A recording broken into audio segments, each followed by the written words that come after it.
tumultuous mart, and you are formed to praise it, but you will break my heart.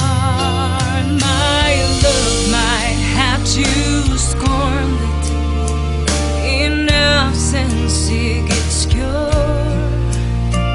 I've been loved to lose you, I never can endure.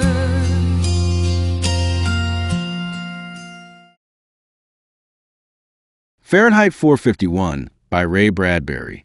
In the city where houses stood fireproof and flames served a different purpose, Guy Montag walked home from work with a kerosene scent still clinging to his uniform.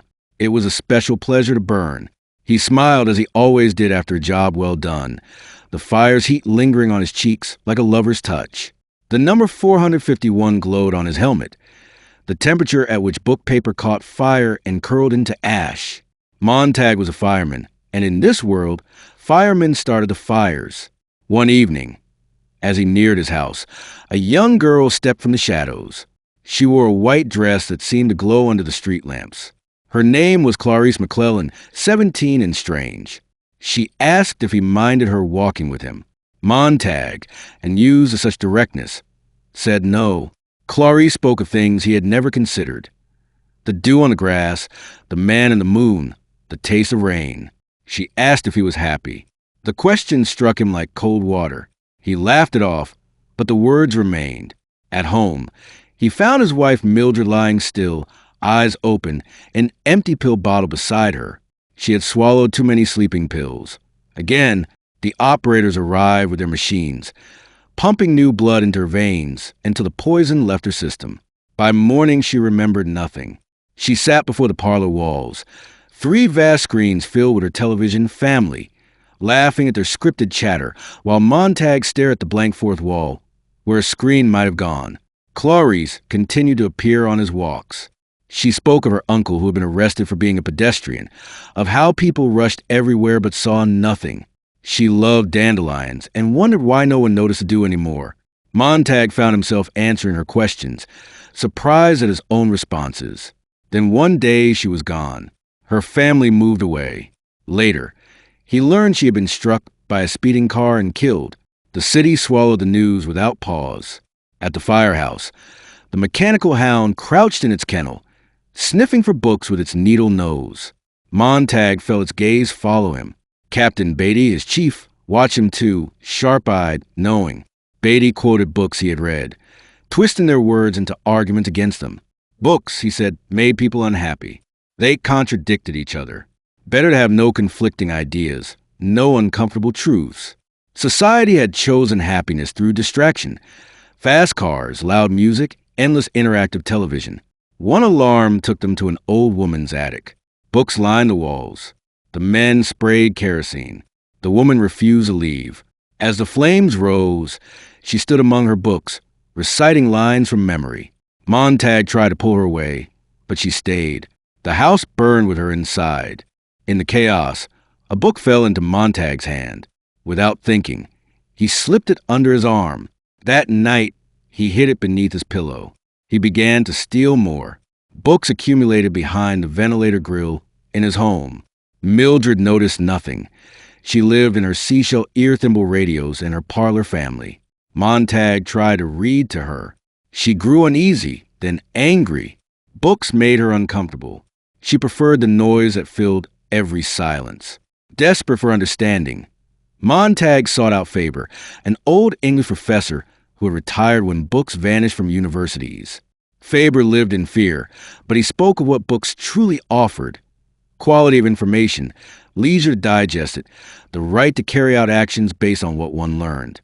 He gave Montag a tiny green bullet, a 2-way radio to fit in his ear, so they could speak secretly. Together they planned to undermine the system from within. Faber would duplicate books. Montag would plant them in firemen's homes. Mildred's friends came over one evening. They laughed and cried on cue to the parlor walls.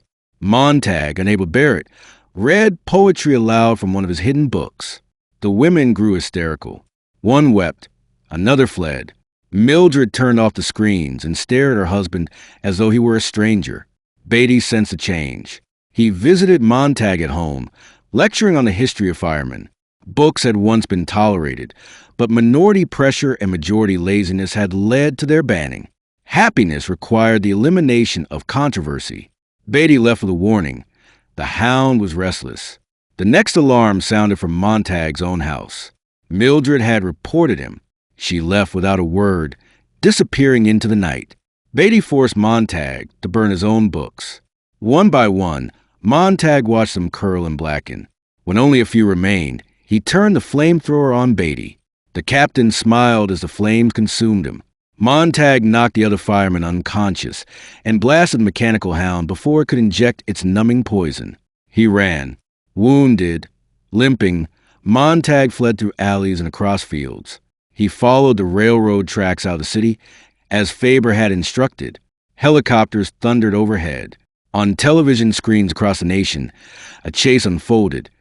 Cameras following a scapegoat who looked remarkably like Montag. The hound pursued the wrong man and tore him down in view of millions. The city sighed in relief. Montag kept walking. Dawn came. He reached the river and floated downstream on its current, the water washing the city from his skin. On the far bank, he found men around a fire. They were not burning books. They were warming themselves. These were the book people, former professors, writers, readers who had memorized entire volumes to preserve them. One man greeted him warmly. They had been watching the false chase on a portable television. Montag was safe. He sat among them as the distant city erupted in flame. War had come. Jets screamed overhead and bombs fell. The city that had outlawed thought now burned in real fire. Montag remembered lines from the book of Revelation. And the rain fell upon the city, and the city was no more. The men rose. They would walk on, carrying their books in memory. Montag recalled Ecclesiastes and Revelation. Someday, when the ashes cooled, they would rebuild, not with fire, but with words. The world had ended in fire, but perhaps it would be reborn in the quiet turning of pages that lived now only in human minds.